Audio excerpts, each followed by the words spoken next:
Let us understand what microservices architecture is. As you can guess, micro means small, services means application capabilities, and architecture means it's a design approach on how we solve a use case.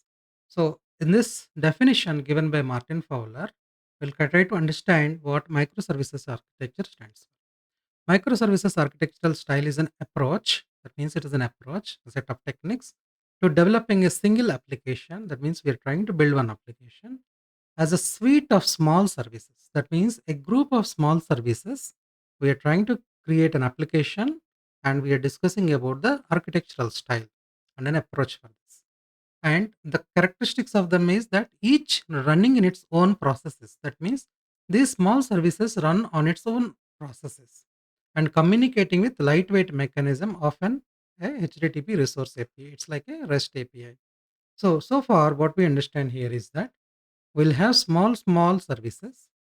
All these small services together, we try to create one application. There is a way to communicate among these services, and then they run on their own processes. That means I can close it, I can deploy it, I can remove it, I can restore it, I can have its own life cycle. Now they communicate via a simple HTTP resource API, something like REST API.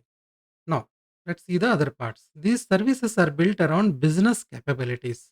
So, this is another keyword. What it means is that suppose this is one functionality, this is another functionality, this is another functionality. They are separated based on the functionality. For example, if I am building an application, say that has a forward functionality, number of likes functionality, or something like another functionality. So a forward functionality can be one service. Number of likes can be one. Login can be one. So different business capabilities are created as independent services. They are independently deployable, as we have discussed. Independently deployable means I can deploy this alone without disturbing others, and the deployment is fully automated.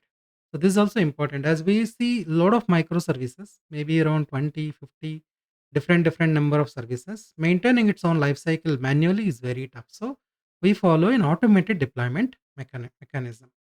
There is a bare minimum of centralized management. So here, what it means is that these are independent services, right? They're independently deployed. So the management of them is not centralized. The minimum of centralized management, we'll see how it is done. Now, which may also be written in different programming languages. I can choose my application programming language. Like this, I can write in Java, this I can write in Python, this I can write in JavaScript and any other language. And also you can use different storage technologies. Say this may require a MySQL server, this may require a MongoDB, this may require a Cassandra database. So I can have my own choice of data storage technologies, different programming languages, and there is the little or minimum centralized management of these services.